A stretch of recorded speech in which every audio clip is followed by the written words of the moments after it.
உயிரோடும் உணர்வோடும் கலந்து வாழ்கின்ற அன்பு உறவுகள் அனைவருக்கும் வணக்கம். சிறப்பு வாக்காளர் திருத்தம் என்கிற பெயரில் எஸ்ஐஆர் என்று இந்த கொண்டு வந்திருக்கிற இந்த சிறப்பு வாக்காளர் திருத்தம் என்பது இதை வாக்கை திருத்துவது என்பதையும் தாண்டி வாக்கை திருடுவது, பறிப்பது என்ற நிலையில் உள்ளது. இங்கே மக்களாட்சி தத்துவத்தை ஏற்றுக்கொண்ட, ஜனநாயகத்தை ஏற்றுக்கொண்ட நாட்டில் மக்களுக்கு இருக்கிற, குடிகளுக்கு இருக்கிற கடைசி வலிமைமிக்க கருவி, கடைசி மதிப்புமிக்க உரிமை என்பதே வாக்குதான். அந்த வாக்கையும் பறிக்கிற ஒரு கொடும் சூழல் இங்கே உருவாகியிருக்கிறது. இந்த சிறப்பு வாக்காளர் திருத்தத்தின் மூலமாக பீகாரில் மட்டும் 81 லட்சம் வாக்குகள் விடுபட்டிருக்கிறது. வாக்கை செலுத்துகிற தகுதி பெற்றவர்கள் அந்த வாக்குரிமையை இழந்திருக்கார்கள் என்பதை சான்றோர்களோடு நிறுவியிருக்கிறார்கள். இங்கே திடீரென்று அவர்கள் சொல்வது போலி வாக்காளர்கள், கள்ள வாக்கு செலுத்துபவர்கள், இறந்தவர் அவர்களுடைய பெயரிலும் வாக்குகள் இருக்கிறது, அது தொடர்ச்சியாக கள்ள வாக்காக பதிவாகிறது என்ற குற்றச்சாட்டை வைக்கிறார்கள். ஆனால் இப்போது ஒரு வேளாண் குடிமகன் நிலத்தில் விளை வைத்த பயிரிலே களை இருக்குது என்றால் அந்த களையை கண்டு உணர்ந்து அதை பறித்து வெளியிலே எடுப்பது தான் முறை. மொத்த நிலத்தையும் மொத்த பயிரையும் அழித்துவிட்டு மறுபடி பயிர்களை நடுவோம் என்று சொல்வது பைத்தியக்காரத்தனமானது. அப்படி ஒரு வேலையைத்தான் இந்த சிறப்பு வாக்காளர் திருத்தத்திலே இந்த அரசு முன்னெடுக்கிறது. கலை எங்கே இருக்குது? போலி வாக்காளர்கள் என்றால் அந்த வாக்காளர்களை கண்டுபிடித்து அவர்களை களைய வேண்டும். இறந்தோர்கள் என்றால் இறப்பு சான்றிதழை வழங்கியிருப்பார்கள். அப்போ இறந்தோர்களை பெயரை அதிலிருந்து நீக்காது விட்டது யாருடைய பிழை? இப்போதுதான் போலி வாக்காளர்கள் இருக்கிறார்கள், கள்ள வாக்கை பதிவு செய்கிறார்கள். இப்போதுதான் இறந்தவர்கள் பெயர் பட்டியலாம் இருப்பது, அதெல்லாம் வாக்காளர் பட்டியலில் இருப்பது உங்களுக்கு இப்போது தான் தெரிய வருகிறதா? அப்போ இத்தனை ஆண்டுகளாக அனுமதித்ததேன்? இப்போ இவ்வளவு தேர்தல் வெற்றிகளும் கள்ள வாக்குகளிலும் இந்த இறந்தவர்கள் பெயரில் பதிவான வாக்குகள் தான் வென்றிருக்கார்கள் என்றால் அந்த தேர்தல் வெற்றி செல்லாது என்று அறிவிக்க நீங்கள் தயாராக இருக்கீர்கள் என்றால் யாரிடத்திலும் பதில் இல்லை. ஒரு வாக்காளர்களிடம் அணுகி இந்த வாக்கை சரிபார்ப்பது, ஒருவேளை இந்த சிறப்பு சீர்திருத்தம் மூலமாக எல்லாருக்குமான வாக்கை நீங்கள் மறுபடி பதிவு செய்ய சொல்கிறீர்கள். நீங்கள் கேட்குற ஆவணங்களை கொடுக்க தவறினாலோ, ஒரு வாடகை வீட்டில் இருப்பவர் வேறு ஒரு முகவரிக்கு போயிருந்தால் அப்போ அந்த இடத்துல வாக்கை சரிபார்க்க வருவது இந்த வீட்டில் இல்லை என்றால் அந்த வாக்காளர் இல்லை என்று அடித்து விடுவார், அவர் வாக்கு பறிபோய்விடும். இப்படி பெரிய இக்கட்டான சூழல் ஒவ்வொருவருக்கும் இருக்கிறது. இப்போ இந்த நிலையிலே இந்த வாக்காளர் திருத்தத்திலே இப்போ இதில் இந்த இறந்த ஒரு பேர் வைப்பாளர்னா அவங்க இறப்பு சான்றிதழை சமர்ப்பித்திருப்பார்கள், அது ஒப்படைத்திருப்பார்கள், அவர் பேரை நீக்கிவிடலாம். இதை விட்டுவிட்டு மொத்த பேரையும் நீங்கள் கொடுங்கள் என்றால் அதற்கு ஒரு கால இடைவெளி தேவைப்படுகிறது. குறைஞ்சது ஒரு 6 மாத காலம், ஓராண்டு காலம், அதிகபட்சமாக ஒரு 6 மாத காலமாவது கொடுக்கணும். இப்போ நவம்பர் 4 ஆரம்பித்து பிப்ரவரி 7க்குள் முடிக்கணும் அப்படின்னா அடுத்த மாதத்திலே தேர்தல் வரும்போது இந்த 2 மாத காலங்களுக்குள் மொத்த வாக்கையும் சரிபார்க்கணும், அது பதிவு செய்யணும் என்பது எவ்வளவு நெருக்கடியான சூழலை உருவாக்கும். அதிலே நீங்கள் இந்த வாக்கக அதிகாரிகளாக பூத் லெவல் ஆஃபீஸர் அப்படி போட்டது யார் என்றால் அவர்கள் ஹெல்த் லேபர் என்கிறீர்கள். அவர்கள் அங்கன்வாடியில் வேலை செய்கிறவர்கள், இந்த துப்புரவு பணி செய்கிறவர்கள், இந்த சத்துணவு கூடத்தில் வேலை செய்கிற ஆயா அம்மாக்கள், இவர்களெல்லாம் அந்த பணியை செய்ய வைக்கிறீர்கள். இப்போ மதிப்புமிக்க வாக்குக்கு நீங்கள் என்ன மதிப்பு கொடுத்துருக்கிறீர்கள்? இப்போ இதுக்கு இவ்வளவு கால இடைவெளிக்குள் இதை எப்படி சரிபார்த்து முடிப்பீர்கள்?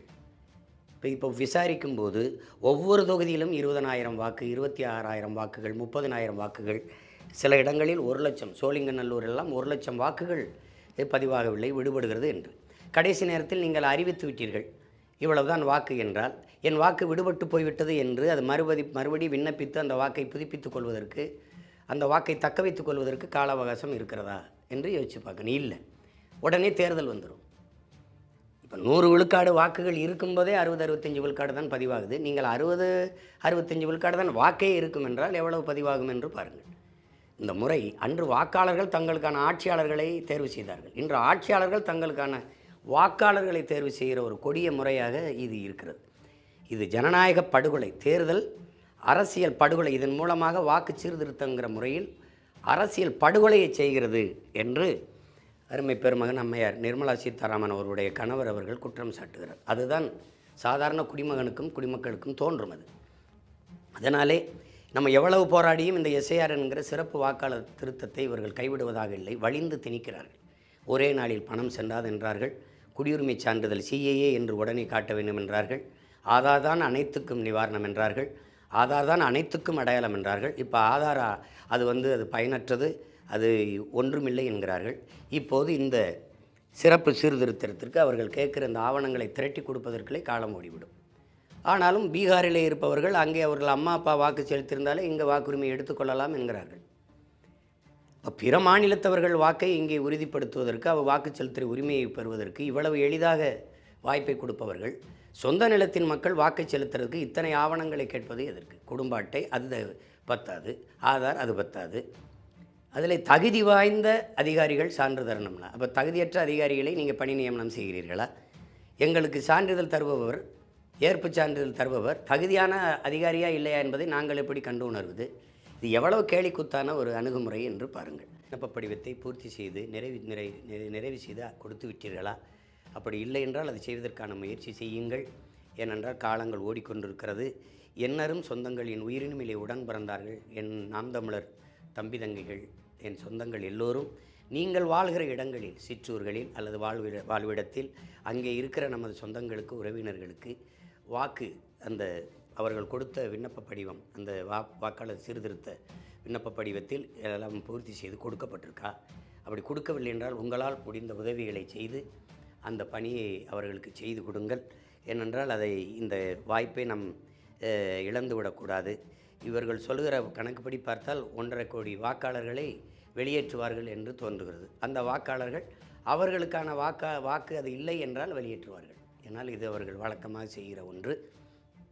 தங்கள் வாக்குகளை வைத்துவிட்டு மற்றவர்களான வாக்குகளை இல்லாத ஆக்குவார்கள். அப்படி ஒரு ஏமாற்ற சூழல் எந்நேரம் மக்களுக்கு வந்துவிடக்கூடாது என்பதற்காகவே உங்கள் மகன் இந்த பதிவை செய்கிறேன். எனவே என் அன்பு பிள்ளைகள், என் அருமை தங்கைகள், தம்பிகள், பேரன்பும் கொண்டு நான் நேசிக்கிற அந்த பெற்றோர்கள் இதில் கவனம் செலுத்துங்கள். ஏமாந்து விடக்கூடாது. ஏமாறுகிறவர்கள் இருக்கிறவரை ஏமாற்றுவர்கள் இருக்கத்தான் செய்வார்கள். அதனால் விழிப்புணர்வோடு இருப்போம். விழிப்புணர்வற்ற சமூகத்தில் எப்போவுமே நடிப்பவர்களுக்கு, ஏமாற்றுவர்களுக்கு தான் முன்னுரிமை கிடைக்கும். அதனால் இந்த நிலையில் என் அருமை பெற்றோர்கள், நமக்கு இருக்கிற கடைசி கருவி ஜனநாயகத்தில் இந்த வாக்கு தான். அதை இழந்து விடக்கூடாது. அந்த உரிமையை தக்க வைக்க விழிப்புணர்வோடு இருக்க வேண்டும் என்று அன்போடு கேட்டுக்கொள்கிறேன். நாம் ஒருவர் வாக்கு செலுத்தி இந்த நாட்டில் என்னாகப் போகிறது என்ற அந்த மெத்தன போக்கு சரியாகாது. அது ஒரு தேசத்துரோக குற்றம். அதை நாம் செய்யக்கூடாது. வாக்கு என்பது வலிமைமிக்க ஆயுதம். அதைத்தான் அநீதிக்கு எதிராக நாம் ஏந்த வேண்டியிருக்கிறது. அதனால் என் உயிர் சொந்தங்கள், என்னரும் பெற்றோர்கள், நமது வாக்குரிமையை தக்க வைக்கிறதற்கு அந்த அவர்கள் அளித்த விண்ணப்ப படிவத்தை பூர்த்தி செய்து நிறைவு செய்து கொடுத்து விட்டீர்களா? அப்படி இல்லை என்றால் அதை செய்வதற்கான முயற்சி செய்யுங்கள்.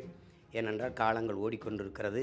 என்னரும் சொந்தங்கள், என் உயிரினுமிலே உடன் பிறந்தார்கள். என் நாம் தமிழர் தம்பி தங்கைகள், என் சொந்தங்கள் எல்லோரும் நீங்கள் வாழ்கிற இடங்களில், சிற்றூர்களில் அல்லது வாழ்விடத்தில் அதை விட்டுவிடக்கூடாது.